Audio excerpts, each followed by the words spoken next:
मैं जानता हूँ कि तुम्हारा जहाँ नई जगह पर तबादला हुआ है, तुम अपने पूरे परिवार को रखना चाहते हो, लेकिन यही दिक्कत आ रही है ना कि अच्छा घर नहीं मिल पा रहा। और जब तक घर अच्छा नहीं मिलेगा तब तक तुम अपने परिवार को नहीं लाओगे। तुम चिंता मत करो, तुम रुक जाओ, तुम 2 हफ्ते के लिए इंतज़ार करो। त्योहार शुरू होने से पहले पहले ना कोई तो होगा ऐसा जो अपना घर, अपना क्वार्टर छोड़ देगा और वो तुम्हें मिल जाएगा। और बहुत अच्छी जगह पर मैं तुम्हें दिलवाऊंगा, जहाँ से ना हर एक चीज़ नज़दीक हो। चाहे बात हो रेलवे स्टेशन की, चाहे बात हो बाज़ार की, तो हर एक चीज़ नज़दीक होएगी। चाहे बात हो कोई और भी ज़रूरत की चीज़ की, सब नज़दीक होगा। यातायात की भी पूरी सुविधा होगी। तो मैं वैसे जगह पर ही तुम्हें घर दिलवाऊंगा। इसके लिए 2 हफ्ते रुक जाओ। 2 हफ्तों में देखो कितना कुछ बदल जाएगा। तुम्हें किसी से कुछ कहना भी नहीं होगा। आज ना तुम्हारे घर में बहुत बड़ी गड़बड़ हो सकती थी। अगर आज मैंने तुम्हें ज़बरदस्ती उठाया नहीं होता, तुम उठे नहीं होते और तुम मुख्य द्वार तक पहुँचे नहीं होते ना, तो कोई अनजान व्यक्ति तुम्हारे घर पर आ घुस गया होता।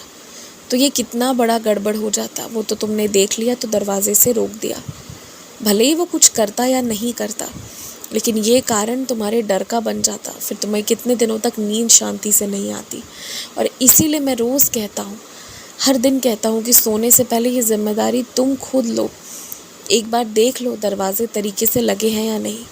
और सुबह ना थोड़ा तुम्हें पता है कि कितने बजे से तुम्हारे घर पर कोई भी व्यक्ति हो, चाहे दूध वाले हो, फूल वाले हो, सब्जी वाले हो, कोई भी हो, कब से आना जाना शुरू करते हैं, कब से तुम्हारे घर का बेल बजता है, तुम्हें ये सब तो मालूम है ना।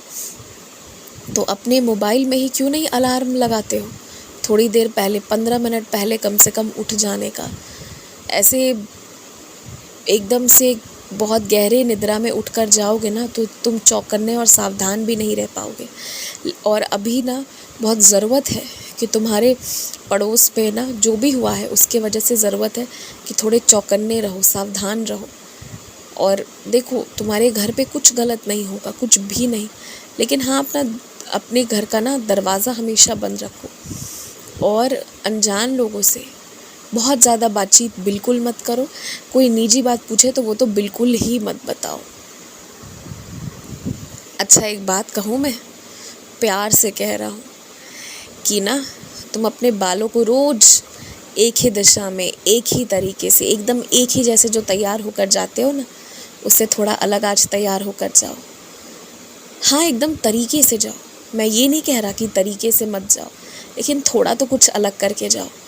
तुम जो रोज़ कहते हो कि अरे आज भी तो मैं कल ही जैसा दिख रहा हूँ, ये शीशे की गलती नहीं है।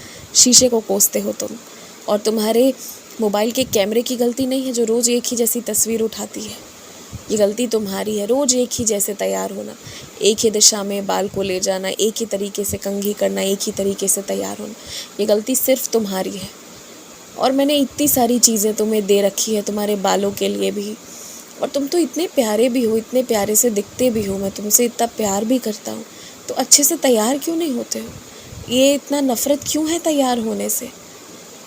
सजने संवरने तैयार होने से नफ़रत मत करो, बस तरीका सही रखो, प्राकृतिक रखो। फिर तैयार होना कभी भी गलत नहीं होता, वो उचित होता है। तो आज थोड़े अच्छे से तैयार हो। और तुम क्या कहते हो कि हाँ मेरे बाल अच्छे लगेंगे, तो सच में लगेंगे। अच्छे से तैयार होकर जाओ और रोज़ अच्छे से तैयार होकर जाया करो। और अपने कपड़ों को भी ध्यान रखा करो कि साफ़ सुथरे हों, मैले कुचैले ना हो। ये चीज़ का हमेशा ध्यान रखा करो। और सुनो, आज आते वक्त ना मेरे लिए कचौड़ी मत लेकर आना। मुझे बाज़ार की कचौड़ी नहीं खानी है। तुम सोच रहे होगे कि साई ये तो आपने नई बात कह दी, बाबा हमेशा तो मैंने भोग लगाया है। नहीं, आज मेरे लिए कचौड़ी भी मत लेकर आना और ना ही समोसे लाना।